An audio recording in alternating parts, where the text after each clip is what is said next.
नमस्कार दोस्तों, स्वागत है आपका।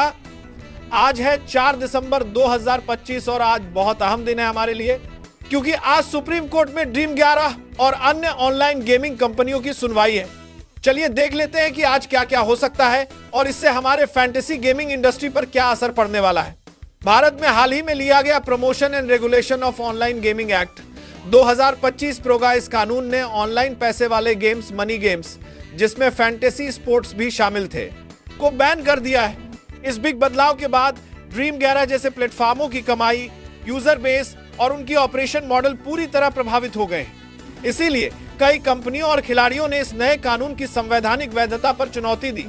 मामला अब supreme court of India (SC) के सामने है। अगर कोर्ट फैंटेसी गेम्स को कौशल स्किल बेस्ड नहीं मानती तो पैसे वाले कॉन्टेस्ट, मनी कॉन्टेस्ट पर पूरी तरह रोक रह सकती है।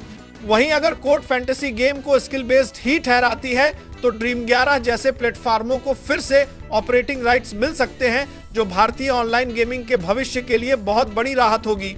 बहुत से खिलाड़ियों, फैंस और कामगारों की आर्थिक निर्भरता इन प्लेटफॉर्मों से जुड़ी हुई है, इसलिए फैसला आम जनता और इंडस्ट्री दोनों के लिए अहम है। आज की सुनवाई एक्सपेक्टेशन मैटर 1, सरकार सेंटर द्वारा प्रोगा की वैधता और इसके दायरे पर बहस, क्या fantasy games real money games की श्रेणी में आते हैं या नहीं। तो ड्रीम 11 और अन्य कंपनियों द्वारा यह दलील कि फैंटेसी गेम्स स्किल बेस्ड हैं, इसलिए उन पर प्रतिबंध असंवैधानिक है। 3, अगर कोर्ट पक्ष में गया संभव है कि रेगुलेटेड फ्रेमवर्क तय किया जाए या फिर से फैंटेसी गेम्स को चलाने की छूट मिल जाए। 4, यदि कोर्ट सरकार के पक्ष में गया तो फैंटेसी गेम्स को पूरी तरह बंद होना पड़े या सिर्फ free to play social gaming ही बचेंगे। अगर फैंटेसी गेम्स खोले गए तो लाखों गेमर्स को फिर से उम्मीद मिलेगी, पैसे जीतने का मौका वापस आएगा। ना रेगुलेटरी सेफगार्ड्स, ट्रांसपेरेंसी और रिस्पॉन्सिबल गेमिंग की शर्तें जरूरी होंगी।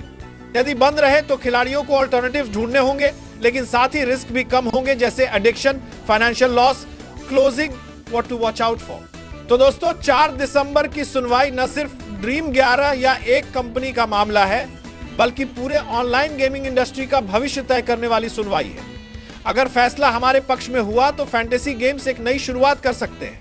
नहीं हुआ तो हमें नए नियमों और वैकल्पिक प्लेटफॉर्मों के हिसाब से ढलना होगा। अगर सुनवाई के बाद वर्डिक्ट आया, हम आपको उसके बाद जल्दी अपडेट देंगे। तब तक ध्यान रखें रिस्पॉन्सिबल गेमिंग और इन्फॉर्म्ड चॉइसेस। धन्यवाद और जुड़े रहिए।